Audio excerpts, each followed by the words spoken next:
Hi everyone, welcome to my channel Divya food and blogs. ఎలా ఉన్నారు? అందరూ బాగున్నారా? నేనైతే చాలా బాగున్నానండి.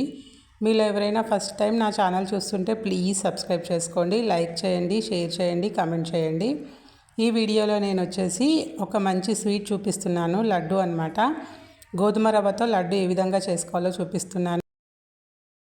మనం ఎప్పుడూ గోధుమ రవ్వతో ఉప్మా అలాంటివి ట్రై చేస్తూ ఉంటాం కదా. ఈసారి ఈ విధంగా లడ్డు ట్రై చేయండి. అప్పటికప్పుడు ఇంట్లో ఈజీగా చేసుకోవచ్చు అనమాట. ఇంట్లోకి సడన్గా రిలేటివ్స్ వచ్చినా కానీ, పిల్లలు స్వీట్ అడిగినా కానీ అప్పటికప్పుడు ఈ విధంగా చేసి పెట్టండి. హెల్దీ అండ్ టేస్టీ కూడా ఉంటుందన్నమాట. చాలా బాగుంటుంది. ఒకసారి మీరు కూడా ట్రై చేయండి. ఇంకా ప్రాసెస్లోకి వెళ్ళిపోదాం. ముందుగా స్టవ్ ఆన్ చేసేసుకొని ఒక ప్యాన్ తీసుకోవాలి. ప్యాన్ స్టవ్ పైన పెట్టేసుకొని అందులోకి 2 స్పూన్స్ నెయ్యి యాడ్ చేసుకున్నాను. ఆ నెయ్యి కొంచెం కరిగిన తర్వాత అందులోకి 1 కప్ వచ్చేసి గోధుమ రవ్వ యాడ్ చేసుకున్నాను. మీడియం రవ్వ ఉంటుంది కదా, అది యాడ్ చేసుకోవాలండి. దాంతో అయితే లడ్డూలు బాగుంటాయి అన్నమాట.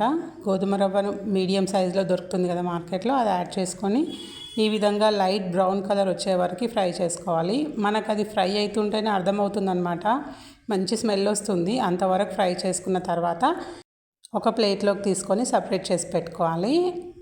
తర్వాత అదే ప్యాన్లోకి 1 కప్పు రవ్వ తీసుకున్నాం కదా, 3 కప్స్ వాటర్ తీసుకోవాలి.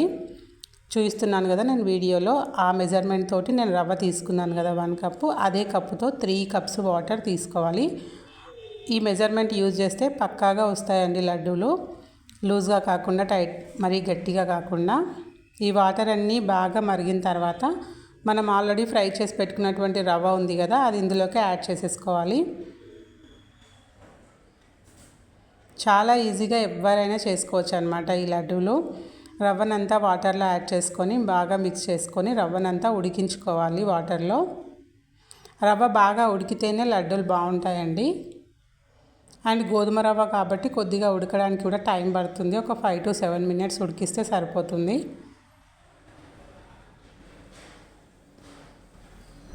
ఇందులోకి మనం ఫ్లేవర్ కోసం ఇలాచీ యాడ్ చేసుకోవాలి. ఇలాచీ యాడ్ చేయడం వల్ల ఫ్లేవర్ చాలా బాగుంటుంది. ఈ విధంగా మొత్తం దగ్గర అయ్యే వరకు ఉడికించుకోవాలి రవ్వనంతా. మరీ మాడిపోకుండా చూసుకుంటూ కలుపుకుంటూ ఉడికించుకోవాలన్నమాట. రవ్వ అంతా దగ్గరకు అయ్యేలాగా ఉడికిన తర్వాత 1 కప్పు షుగర్ యాడ్ చేసుకోవాలి ఇందులోకి. మనం ఏ కప్పుతో అయితే రవ్వ తీసుకున్నామో అదే కప్పుతో 1 కప్పు షుగర్ యాడ్ చేసుకుంటే స్వీట్నెస్ అనేది కరెక్ట్గా సరిపోతుంది. షుగర్ యాడ్ చేసిన తర్వాత రవ్వ అనేది లూజ్గా అవుతుంది కాబట్టి ఈ విధంగా కలుపుకుంటూ దాన్ని మనం దగ్గర అయ్యే వరకు ఉడికించుకోవాలి. ఇందులో మనం కలర్ కోసం ఫుడ్ కలర్ కూడా యాడ్ చేసుకోవచ్చు, అది పూర్తిగా ఆప్షనల్ అండి, మీ ఇష్టం. నేను ఇక్కడ కొద్దిగా పసుపు తీసుకొని వాటర్లో కలుపుకొని ఈ విధంగా యాడ్ చేసుకుంటున్నాను. మీకు ఇష్టమైతే యాడ్ చేసుకోండి, లేదంటే లేదు. ఈ పసుపు వాటర్ కూడా ఎక్కువ యాడ్ చేస్తే చేదు వస్తుంది కాబట్టి కొద్దిగా లైట్గా యాడ్ చేసుకున్నాను. ఫుడ్ కలర్ ఉంటే మీరు ఫుడ్ కలర్ కూడా యాడ్ చేసుకోవచ్చు, పూర్తిగా ఆప్షనల్ అన్నమాట. ఈ విధంగా మొత్తం దగ్గర అయ్యేంత వరకు ఉడికించుకోవాలి రవ్వని. ఇందులో లాస్ట్గా కొద్దిగా 1 స్పూన్ నెయ్యి యాడ్ చేసుకొని మొత్తం కలిపేసుకుంటే రవ్వ అనేది స్మూత్గా ఉంటుందన్నమాట. మొత్తం ఉడికిన తర్వాత స్టవ్ ఆఫ్ చేసేసుకొని చల్లారనివ్వాలి.